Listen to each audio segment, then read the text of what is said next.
Hi ಎಲ್ಲರಿಗೂ ನಮಸ್ತೆ. ನೀವು ನೋಡ್ತಾ ಇದ್ದೀರಾ ರತ್ನಂ ಯೂಟ್ಯೂಬ್ ಚಾನಲ್. ಎಲ್ಲರೂ ಹೇಗಿದ್ದೀರಾ? ನಾನು ತುಂಬ ಚೆನ್ನಾಗಿದ್ದೀನಿ. ಎಲ್ಲರೂ ಕೂಡ ಚೆನ್ನಾಗಿದ್ದೀರಾ ಅಂತ ಅಂದ್ಕೋತಾ ಇದ್ದೀನಿ. ಹಾಗೆ ನಾನಿಲ್ಲಿ ತುಂಬ ಸಿಂಪಲಾಗಿ ತುಂಬ ರುಚಿಕರವಾಗಿರುವಂಥ ತುಂಬ ಹೊಸ ರೆಸಿಪಿ ಅಂತಲೇ ಹೇಳ್ಬೋದು. ನಾನಿಲ್ಲಿ ಮಾವಿನಕಾಯಿಯ ರಸಮನ್ನು ಮಾಡೋದು ಹೇಗೆ ಅಂತ ತೋರಿಸ್ತಾ ಇದ್ದೀನಿ. ಅದಕ್ಕೂ ಮುನ್ನ ಯಾರೆಲ್ಲ ನನ್ನ ಚಾನಲನ್ನು ಫಸ್ಟ್ ಟೈಮ್ ನೋಡ್ತಾ ಇದ್ದೀರೋ ದಯವಿಟ್ಟು ಸಬ್ಸ್ಕ್ರೈಬ್ ಮಾಡಿ, ಹಾಗೆ ಬೆಲ್ ಐಕನನ್ನು ಕ್ಲಿಕ್ ಮಾಡಿ. ವಿಡಿಯೋನ ಪೂರ್ತಿಯಾಗಿ ನೋಡಿ ಬನ್ನಿ.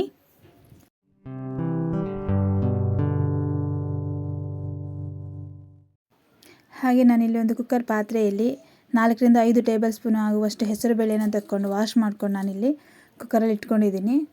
ಮತ್ತು ಸ್ವಲ್ಪ ನೀರನ್ನು ಕೂಡ ಹಾಕ್ಕೊಂಡಿದ್ದೀನಿ. ಹಾಗೆ ಇದ್ರ ಜೊತೆಗೆ ನಾನೀಗ ಮಾವಿನಕಾಯಿನ ಹಾಕ್ಕೊಳ್ತಾ ಇದ್ದೀನಿ. ಅಂದರೆ ಹುಳಿ ಹದ ಇರುವಂಥ ಹುಳಿ ಅಥವಾ ಹುಳಿ ಇರುವಂಥದ್ದು ಕೂಡ ಓಕೆ, ಹಾಕ್ಕೊಂಡಿದ್ದೀನಿ. ತೊಟ್ಟದ ಭಾಗವನ್ನು ನಾನು ಕಟ್ ಮಾಡ್ಕೊಂಡಿದ್ದೀನಿ. ಹಾಗೆ ಸ್ವಲ್ಪ ಅರಿಶಿಣವನ್ನು ಹಾಕ್ಕೊಳ್ತಾ ಇದ್ದೀನಿ. ಹಾಗೆ ಜೊತೆಗೆ ಸ್ವಲ್ಪ ಎಣ್ಣೆಯನ್ನು ಹಾಕ್ಕೊಳ್ತಾ ಇದ್ದೀನಿ. ಅಡುಗೆ ಎಣ್ಣೆನ ಬಳಸ್ತಾ ಇದ್ದೀನಿ ಇಲ್ಲಿ. ತುಂಬ ಚೆನ್ನಾಗಾಗತ್ತೆ. 1 ಸ್ಪೂನ್ ಆಗುವಷ್ಟು ಎಣ್ಣೆನ ಹಾಕ್ಕೊಳ್ತಾ ಇದ್ದೀನಿ. ಹಾಗೆ ಇದನ್ನು ವಿಸಿಲ್ ಕೂಗಿಸ್ಕೊಂಡ್ರೆ ಆಯಿತು. ಅಂದರೆ ಒಂದು 3-4 ವಿಸಿಲ್ ಕೂಗಿಸ್ಕೊಂಡ್ರೆ ಸಾಕಾಗುತ್ತೆ. ಹಾಗೆ ನಾನು ಇಲ್ಲೊಂದು ಪಾತ್ರೆನ ತಗೊಂಡು ಕಾಳು ಮೆಣಸನ್ನು ಹಾಕ್ಕೊಳ್ತಾ ಇದ್ದೀನಿ.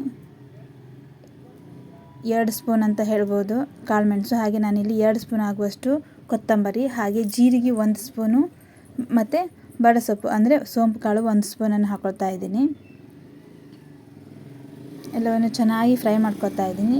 ಸ್ವಲ್ಪ ಇದು ಫ್ರೈ ಆಗ್ತಾ ಇರುವಾಗ ನಾನು ಮೆಂತ್ಯ ಕಾಳನ್ನು ಹಾಕ್ಕೊಳ್ತಾ ಇದ್ದೀನಿ. ಒಂದು 1/4 ಟೇಬಲ್ ಸ್ಪೂನಷ್ಟು ಮೆಂತ್ಯ ಕಾಳನ್ನು ಹಾಕ್ಕೊಳ್ತಾ ಇದ್ದೀನಿ. ಅದು ಬೇಗನೆ ಹಾಕಿಬಿಟ್ರೆ ಕತ್ತು ಹೋಗಿಬಿಡುತ್ತೆ ಹೇಳಿ, ಆ ಕಾರಣಕ್ಕೆ ನಾನಿದು ಸ್ವಲ್ಪ ಫ್ರೈ ಆದಮೇಲೆ ಹಾಕ್ಕೊಳ್ತಾ ಇದ್ದೀನಿ.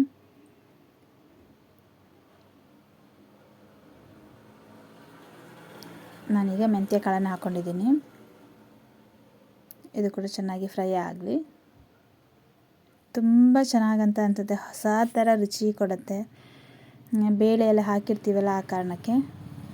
ಹಾಗೆ ಒಣಮೆಣಸಿನ್ಕಾಯಿ ನಾನಿಂದು 5 ಮೆಣಸಿನ್ಕಾಯಿನ ತಗೊಂಡು ತುಂಡು ಮಾಡ್ಕೊಂಡಿದ್ದೀನಿ. ತುಂಡು ಮಾಡಿ ಇಲ್ಲಿ ಫ್ರೈಗೆ ಹಾಕ್ತಾಯಿದ್ದೀನಿ ಅಷ್ಟೇ. ನೀಟಾಗಿ ಚೆನ್ನಾಗಿ ಫ್ರೈ ಮಾಡಿಕೊಂಡ್ರೆ ಸಾಕಾಗತ್ತೆ. ಇದು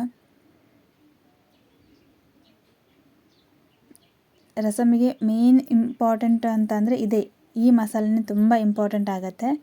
ಈ ಮಸಾಲ ಪೌಡರನ್ನು ಯಾವ ರೀತಿ ಮಾಡ್ಕೊಳ್ತೀವಲ್ಲ ಅದು ತುಂಬ ಅಂದರೆ ತುಂಬ ರುಚಿ ಕೊಡೋದೇ ಇದು ನಮಗೆ ಈಗ ರಸಮಿಗೆ, ಮಾವಿನಕಾಯಿ ರಸಮಿಗೆ. ಆ ಕಾರಣಕ್ಕೆ ಹೇಳ್ತಾ ಇರುವಂಥ, ಅಂದರೆ ನಾವು ಇದನ್ನು ಫ್ರೈ ಮಾಡ್ಕೊಳ್ಳುವಾಗ ಕತ್ತಿಸ್ಬಾರ್ದು. ಚೆನ್ನಾಗಿ ಫ್ರೈ ನೀಟಾಗಿ ಫ್ರೈ ಮಾಡ್ಕೊಂಡ್ಬಿಟ್ರೆ ಸಖತ್ತಾಗಿ ಬರುತ್ತೆ.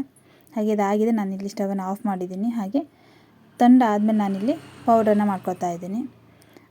ಸ್ವಲ್ಪವೇ ಮಸಾಲೆ ಇರೋ ಕಾರಣ ಜಾಸ್ತಿ ಏನು ನಯಸಾಗಿಲ್ಲ, ತರ್ತರಿಯಾಗಿ ಉಂಟು. ಹಾಗೆ ಇಲ್ಲಿ ಮಾವಿನಕಾಯಿನೂ ಕೂಡ ಚೆನ್ನಾಗಿ ಬೆಂದಿದೆ, ಬೇಳೆನೂ ಕೂಡ ಚೆನ್ನಾಗಿ ಬೆಂದಿದೆ, ನೀವು ನೋಡ್ತಾ ಇರ್ಬೋದು ಇಲ್ಲಿ.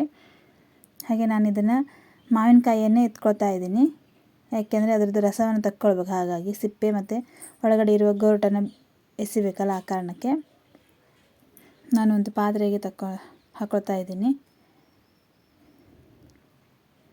ನೀವು ತಂಡ ಆದಮೇಲೆ ಕೂಡ ಇದನ್ನು ಮಾಡ್ಕೊಳ್ಬೋದು. ಅಂದರೆ ನಾನು ಇದನ್ನು ಎತ್ತಿಟ್ಕೊಳ್ತಾ ಇದ್ದೀನಿ, ಅಂದರೆ ತಂಡ ಆದಮೇಲೆ ಬೇಗ ಮಾಡ್ಕೊಳ್ಬೋದು ಹೇಳಿ.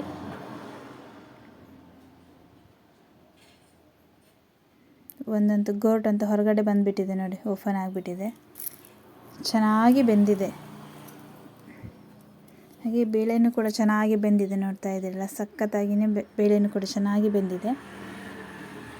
ನಮಗೆ ಎಷ್ಟು ಅಂದರೆ ಬೇಕು ಸಾಂಬಾರಿಗೆ ಅಷ್ಟನ್ನು ಬೇಳೆನ ಹಾಕ್ಕೊಂಡ್ರೆ ಸಾಕಾಗುತ್ತೆ. ಅತಿಯಾಗಿ ಬೇಳೆನೂ ಹಾಕಿದರೆ ಅಷ್ಟೊಂದು ಟೇಸ್ಟ್ ಬರಲ್ಲ. ಹಾಗೆ ನಾನಿಲ್ಲಿ ಮಾವಿನಕಾಯಿ ರಸವನ್ನು ತಗೊಂಡಿದ್ದೀನಿ, ನೀವು ನೋಡ್ತಾ ಸಿಪ್ಪೆ ಮತ್ತು ಗೋಟನ್ನು ಹೊರಗಿಟ್ಕೊಂಡಿದ್ದೀನಿ. ಹಾಗೆ ಒಂದು ಪಾತ್ರೆ ತಗೊಂಡು ಎಣ್ಣೆನ ಹಾಕ್ಕೊಂಡು ಇಲ್ಲಿ ಸಾಸಿವೆನ ಹಾಕ್ತಾಯಿದ್ದೀನಿ.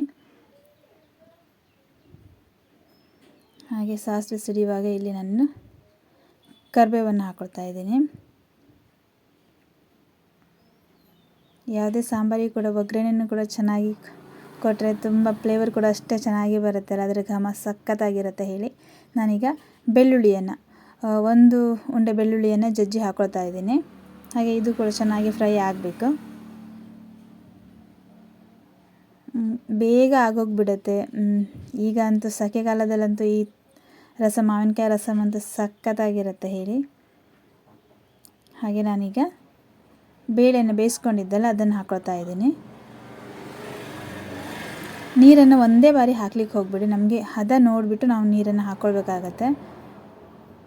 ನಮ್ಮ ಬೇಳೆಗೆ ಮತ್ತು ಮಾವಿನಕಾಯಿ ರಸ ಹುಳಿ ಇರುತ್ತಲ್ಲ, ಅದಕ್ಕೆ ನೋಡಿಕೊಂಡು ನಾವಿಲ್ಲಿ ನೀರನ್ನು ಸೇರಿಸ್ಕೊಳ್ಬೇಕಾಗತ್ತೆ. ಸುಮ್ಮನೆ ನೀರನ್ನು ಹಾಕ್ಕೊಂಡ್ರೆ ಚೆನ್ನಾಗಿರಲ್ಲ ಹೇಳಿ. ಈಗ ನಾನು ಮಾವಿನಕಾಯಿಂದ ರಸ ತೆಗೆದಿಟ್ಟಿದ್ದೆಲ್ಲ ಅದ್ರದ್ದು ನೀರನ್ನು ಹಾಕ್ಕೊಳ್ತಾ ಇದ್ದೀನಿ. ಈಗ ಇವೆರಡನ್ನೂ ಹಾಕಿ ಮಿಕ್ಸ್ ಮಾಡಿದ ಮೇಲೆ ನಾವು ಎಷ್ಟು ನೀರನ್ನು ಹಾಕ್ಬೋದು ಅಂತ ನೋಡಿಬಿಟ್ಟು ನಾವು ಇದನ್ನು ಹಾಕಬೇಕಾಗತ್ತೆ. ಈಗ ನೀರನ್ನು ಹಾಕ್ಕೊಳ್ತಾ ಇದ್ದೀನಿ ನಾನು, ಯಾಕೆಂದರೆ ಮಾವಿನಕಾಯಿ ಕೂಡ ತುಂಬ ಹುಳಿ ಇದೆ, ಆ ಕಾರಣಕ್ಕೆ. ಈಗ ಇಷ್ಟು ನೀರು ಇದಕ್ಕೆ ಹದ ಸಾಕಾಗತ್ತೆ, ಯಾಕಂದರೆ ಮಾವಿನಕಾಯಿ ಹುಳಿಗೂ ಕೂಡ ಮತ್ತು ನೀರು. ಈಗ ನಾನು ಉಪ್ಪನ್ನು ಸೇರಿಸ್ಕೊಳ್ತಾ ಇದ್ದೀನಿ, ಜೊತೆಗೆ ಬೆಲ್ಲ, ಸ್ವಲ್ಪ ಬೆಲ್ಲ. ಸ್ವೀಟ್ ತುಂಬ ಬೇಕು ಅಂತ ಅನ್ನೋರು ಸ್ವಲ್ಪ ಜಾಸ್ತಿ ಕೂಡ ಹಾಕ್ಕೊಳ್ಬೋದು. ಹುಳಿ ಮತ್ತು ಸ್ವೀಟ್ ಈಕ್ವಲ್ ಆಗಿರಲಿ ಅಂತ ಅನ್ನೋರು ಕೂಡ ಸ್ವಲ್ಪ ಕಡಿಮೆ ಹಾಕ್ಕೊಳ್ಬೋದು, ತೊಂದರೆ ಇಲ್ಲ. ಅತಿಯಾಗಿ ಸ್ವಲ್ಪ ಕೆಲವರು ಸ್ವೀಟನ್ನು ಒಂಚೂರು ಮುಂದೆ ಇಟ್ಟು ತಿಂತಾರಲ್ಲ, ಅವರು ಬೇಕಾದರೆ ಬೆಲ್ಲನ ಜಾಸ್ತಿ ಹಾಕ್ಕೊಳ್ಬೋದು. ಹಾಗೆ ನಾನು ಇಲ್ಲೀಗ ರುಬ್ಬಿಟ್ಕೊಂಡಿರುವಂಥ ಪೌಡರನ್ನು ಎಲ್ಲವನ್ನೂ ಹಾಕ್ಕೊಳ್ತಾ ಇದ್ದೀನಿ, ಅಷ್ಟನ್ನು ಹಾಕ್ಕೊಳ್ತಾ ಇದ್ದೀನಿ ನಾನು.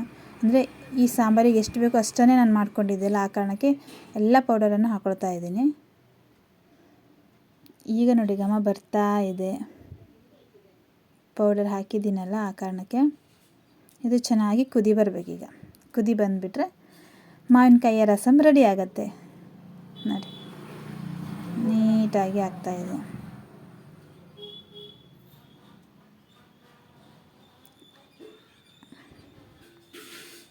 ಈಗ ನೋಡಿ ಕುದೀತಾ ಇದೆ, ಇಷ್ಟು ಕುದಿ ಬಂದರೆ ಸಾಕು. ಹಾಗೆ ನಾನಿಲ್ಲಿ ಸ್ಟವನ್ನು ಆಫ್ ಮಾಡ್ಕೊಳ್ತೀನಿ. ಈಗ ನೋಡಿ ಮಾವಿನಕಾಯಿಯ ರಸಂ ರೆಡಿಯಾಗಿದೆ. ನೋಡಲಿಕ್ಕೂ ಕೂಡ ತುಂಬ ಚೆನ್ನಾಗಿ ಕಾಣಿಸ್ತಾ ಇದೆ, ಹಾಗೆ ತಿನ್ನೋದಕ್ಕೆ ಕೂಡ ಅಷ್ಟೇ ಚೆನ್ನಾಗಿರುತ್ತೆ. ಅನ್ನ ರೈಸ್ ಜೊತೆಗೆ ಸಕ್ಕತ್ತಾಗಿರುತ್ತೆ ಕಾಂಬಿನೇಷನ್ನು. ಯಾರಿಗೆಲ್ಲ ಈ ವಿಡಿಯೋ ಇಷ್ಟ ಆಯಿತು ಲೈಕ್ ಮಾಡಿ, ಹಾಗೆ ವಿಡಿಯೋ ನೋಡಿದ್ದಕ್ಕೆ ಥ್ಯಾಂಕ್ ಯು.